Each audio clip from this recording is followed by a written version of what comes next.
이슈토크입니다. 최근 정부에서 사회적 거리두기 기간 연장 방침을 공식 발표했습니다. 코로나19 확산 방지를 위해 복지시설의 휴관도 연장되면서 취약계층의 사회 안전망이 위협받고 있는 상황인데요.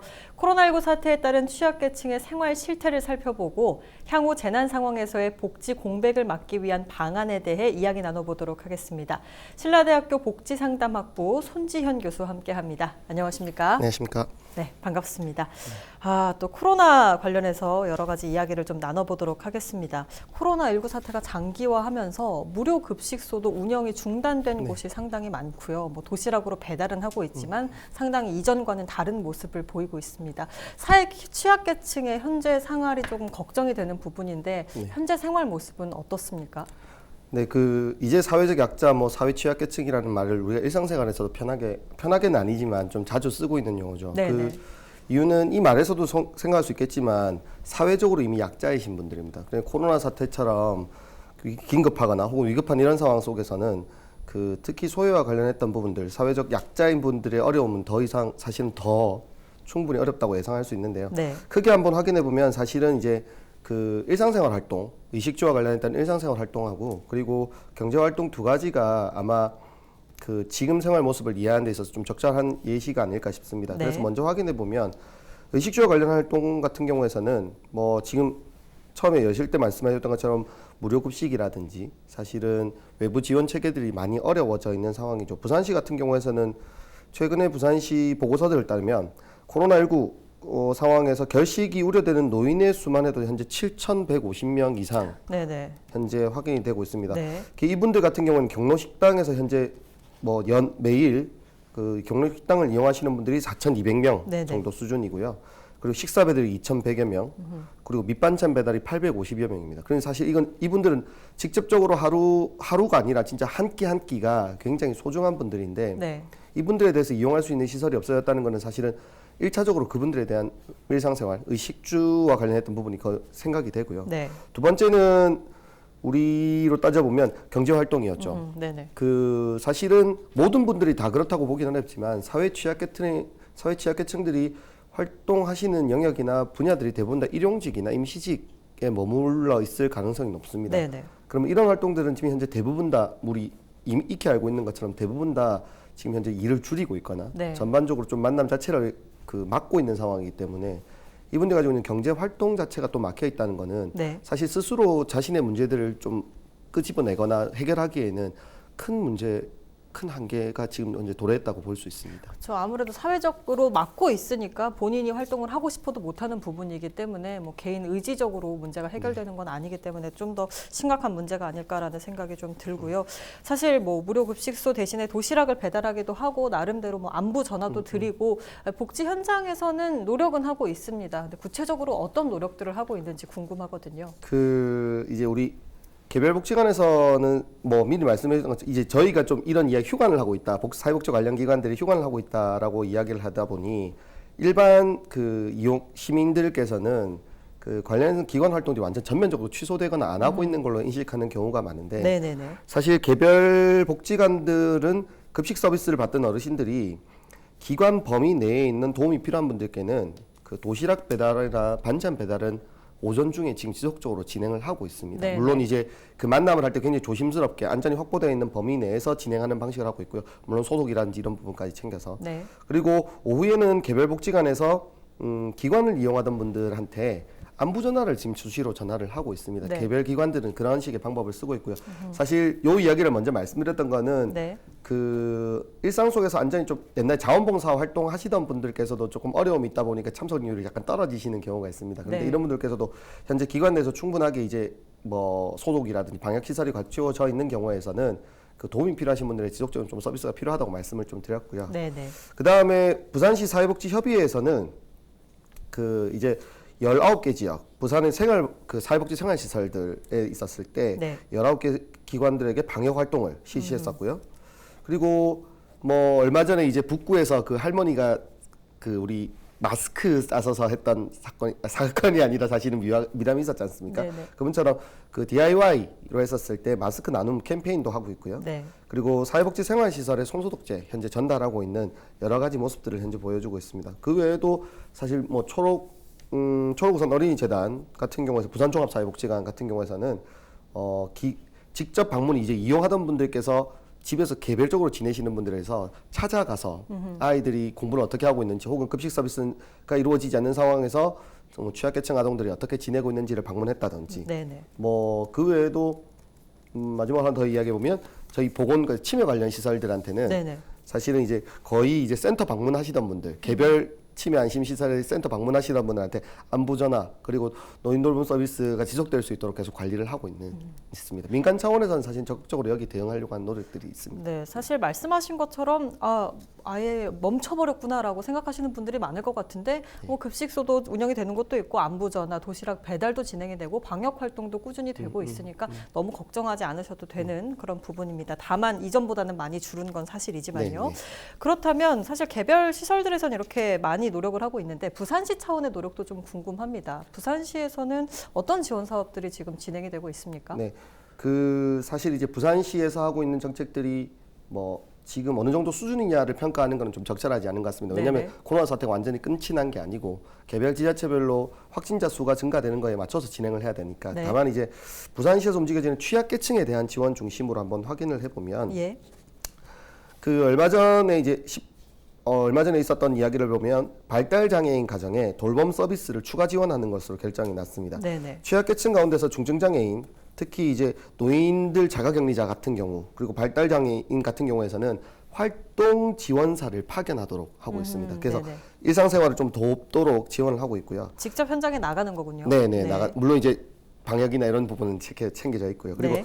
주간보호센터나 여러 가지 활동들에서 그 주간보호센터를 이용하시든지 이렇게 이제 이용 시설을 이용하다가 현재 서비스에 대한 접근성이 떨어져 있는 발달 장애인들한테는 장애인 활동 지원 서비스, 그 장애인 활동 서비스를 받는 분들에게 네. 3시간씩 활동 지원 서비스 시간을 연장해 드렸습니다. 기존 서비스가 네. 사실은 이제 장애 등급별로 유형별로 조금 차이가 있긴 한데 네. 뭐 쉽게 말씀을 드려보면 오후에 4시간 정도 받을 수 있었던 서비스를 오전에 3시간을 추가적으로 받게 되면서 가족들이 가지고 있는 부담과 그리고 대상자가 가지고 있는 안정성이 조금 더 높아질 수 있도록 시스템을 만들어 놨습니다. 사실 이런 부분은 굉장히 긍정적이라고 볼 수 있을 것 같고요. 네. 오전, 오후 다 케어가 가능해진 거네요. 네네, 뭐 이제 시간대별 약간 네네네. 조정은 있겠지만 네, 오전, 맞습니다. 오후가 다 가능해진 상황이라고 볼 수 있습니다. 그리고 뭐 우리 최근에 이제 많은 분들께서 생각하고 계신 재난지원금 언제 오냐라고 했었는데 네네. 요 같은 경우에서는 사실은 사회 취약계층한테는 조금 더 일찍 지원이 이루어지고 있었습니다. 네네. 부산시 같은 경우에서는 한시생활비 지원 소비 쿠폰이라고 하는 방법을 통해서 1인 가구에는 52만 원, 그리고 4인 가구 기준으로 했을 때 140만 원 정도의 금액이 현재 저소득 취약계층에게 네. 지원이 이루어지고 있습니다. 물론 이분들이 또 지원하시는 것들은 많은 분들께서 이제 뭐 사용하고 나서 그분들이 어떻게 지내는지 모르시는데 대부분 이제 지역사회 쿠폰 있지 않습니까? 네네네. 저희 이제 동백전이라든지 네네. 이런 식으로 해서 다 사용될 수 있는 범위가 됐었고요. 네. 그래서 사실 굉장히 조금 더 긍정적으로 현재 지원되고 있는 부분입니다. 그리고 마지막으로 또 한 번 이야기해 보면 그냥 이제 요거는 이제 영상이나 음장에 계신 분들에 좀 도움이 됐으면 하는 마음으로 네. 청각장애나 언어장애인들을 위해서 코로나19 예방을 위한 청각 언어장애인용 유튜브 컨텐츠를 얼마 전에 네네네. 제작을 했습니다. 네. 한 달 정도 된 것 같아요. 네. 채널명은 부산 뉴스라고 해서 부산 공식 유튜버인데요. 거기 네. 들어가 보시면 청각장애인이나 언어장애인들께서 코로나19 사태 때 어떻게 예방 활동을 해야 되는지에 대해서 영상 콘텐츠도 역시 잘 제작되어 있으니 그런 것들은 우리 같이 한번 확인해 볼 필요가 있을 것 네, 같습니다. 부산 뉴스에 네. 유튜브가 네, 올라와 네. 있으니까 동영상이 올라와 있으니까 확인해 보시면 참 좋을 것 같다는 생각이 들고 부산시 차원에서도 다방면으로 노력을 하고 있습니다. 사실 뭐 아까도 이야기가 나왔지만 급식소 운영 대신에 뭐 도시락을 배달하거나 여러 취약계층을 돌보려는 노력들은 이루어지고 있는데요. 지금도 물론 하고 있는 한에서 최선을 다해서 노력은 하고 있지만 그래도 조금 더 보완돼야 될 점이 있다고 생각이 좀 듭니다. 어떤 점들이 좀 보완이 돼야 할까요? 네, 사실 이 코로나 사태라고 하는 거는 보건 쪽의 영역이고 전염병이기 때문에 네. 굉장히 특수한 상황이라서 이 부분에 대해서 완전하게 사실 예상하지 못했던 상황이지 않습니까? 그렇죠. 예상하지 못한 상황에 대해서 완전한 대비책을 가지고 있다는 것은 뭐 쉽지 않은 부분입니다. 네. 그런데 한 번 더 확인해 보면 이제 저희 쪽에 맞춰져서 이제 저소득 취약계층에 맞춰서 우리가 한 번 더 고민을 한번 해보면 현재 그 지역 감염에 대한 불안으로 인해서 말씀하신 것처럼 사회복지 관련 기관 시설들을 일시적으로 이제 휴관하는 모습들을 보이고 있습니다. 이거는 뭐 대구나 사실은 다른 타 지역, 그리고 부산 지역도 마찬가지겠지만 타 지역 사태들을 봤었을 때 요양병원 등 이제 집단 감염이 이루어지는 취약계층들이 좀 많이 모여 계시고 도움이 필요하신 분들 많이 모여 계신 쪽에서 집단 감염이 일어났던 어떤 상황들, 그리고 코로나 사태를 이제 예상 못했기 때문에 제대로 된 매뉴얼을 갖추고 있지 못한 어떤 한계 때문에 이런 방법을 썼다라고 생각을 합니다. 그런데 잘 생각해 보면 오랜 기간 동안 많은 분들한테 보건과 복지는 같이 움직인다라고 이야기를 했습니다. 보건복지부라고 부르고 있고요. 복지건강국이라고 부르기도 합니다. 그런데 이 이원화된 영역이 어떻게 움직여졌는지를 보여주고 있는 그 여실히 드러난 모습이라고 볼 수 있습니다. 지역사회 중심의 커뮤니티 케어라고 하는 게 중앙정부 정책이 벌써 2년이 되었고요. 그리고 부산시도 올해부터 북구와 진구 쪽에서 커뮤니티 케어라는 지역사회 통합 돌봄이라고 하는 시스템에 대해서 고민을 하고 있으면서도 그런 방법이 거의 움직이지 않는 것을 보여주고 있었고요. 그리고 또 한번 확인해 보면 지금 우리가 취약계층들이 코로나나 혹은 집단 병원에 있었을 때 어디를 주로 이용하냐? 그냥 보건소를 이용할 겁니다. 그런데 보건소 말고는 어디 가시는지 생각 한번 해보신 적 있으신가요? 거의 없다라고 볼 수 있겠죠. 네, 맞습니다. 그렇게 생각해 보면 사회복지 관련 기관 시설들이 위치한 곳은 대부분 다 영세민 좀 어려움들을 가지신 분들이 많으시고 기관 시설들 현황 역시도 부산 시내 400개 이상, 400에서 500개 가까이 되는 시설들이 현재 개별적으로 활동을 하고 있습니다. 근데 이 기관들이 전면적으로 휴관되어 있는 상태에서 소위 말해서 이제 그 굉장히 한정적인 활동만 제공하고 있다는 것은 이것은 사실 지역사회 인프라를 더 짓는 것도 중요하지만 기존에 있는 인프라를 활용해서 보건과 복지를 같이 엮는 고민들, 이런 것들을 조금 더 해본다면 뭐 더 나은 그 준비가 될 수 있을 것 같고요. 물론 다른 지역에도 우리가 아마 줄 수 있는 시사점이 될 겁니다. 그리고 추가적으로 아까 좀 더 말씀드렸지만 그 지역사회 차원에서 앞으로 이런 대규모 감염이 있었을 때 보건과 복지가 어떻게 해야 될 것인지에 대한 매뉴얼, 이 조금 더 시 차원에서 고민된다면 더욱더 좀 좋은 정책들 보완이 될 수 있을 거라 생각합니다. 말씀 들어보니 사실 공공의료 시스템적인 부분도 이야기가 좀 나와야 되지 않을까라는 생각이 드는데 이 공공의료 시스템 자체가 지금 코로나19가 장기화되면서 이 감염병 치료에만 좀 목적을 두고 좀 집중하고 있는 모습을 보이고 있습니다. 그러다 보니 사실 일반 의료에 대한 공백 우려도 좀 커지고 있는데요. 이 부분에 대해서는 우리 교수님 어떻게 생각하시고 계시나요? 최초 진짜 공공의료 서비스에 대한 부담이 굉장히 컸었지 않습니까? 뭐 감염자가 이용하게 되면은 완전 폐쇄를 시킨다든지. 그러면서 이제 지금은 1399라든지 뭐 혹은 여러 활동들, 그리고 선별진료소에 대한 이야기들, 그리고 시민의식까지 높아지면서 이런 부분이 조금 나아지고 있긴 한데요. 부산시 같은 경우에서는 기본적으로 확인해 보시면 부산의료원 그리고 지역보건소가 현재 그 전반적인 책임을 다 지고 있다라고 볼 수 있습니다. 이 경우에서는 뭐 이런 시설들은 기본적으로 이제 사회적 약자들의 마지막 그 전문적 의료를 받을 수 있는 마지막 시설들이었거든요. 근데 뭐 말씀하신 대로 그 부산의료원이 이제 그 어떤 부산의 이제 코스트 역할을 하게 되면서부터는 이 기관에 대한 시설들이 이제 거의 공백이 생겨져 있는 거죠. 340만 부산 시민이 이용하고 있는 공공의료시설이 부산의료원에 전적으로 의존되고 있다는 것은 사실 좀 문제점이 있다고 봅니다. 그렇기 때문에 최근에 많은 논의가 있다가 지금 지금 코로나 사태 때문에 약간 좀 논의가 가라앉은 것 같은데 그 침례병원의 이제 공공화부터 우리가 다시 한번 좀 고민을 해야 될 거라고 생각합니다.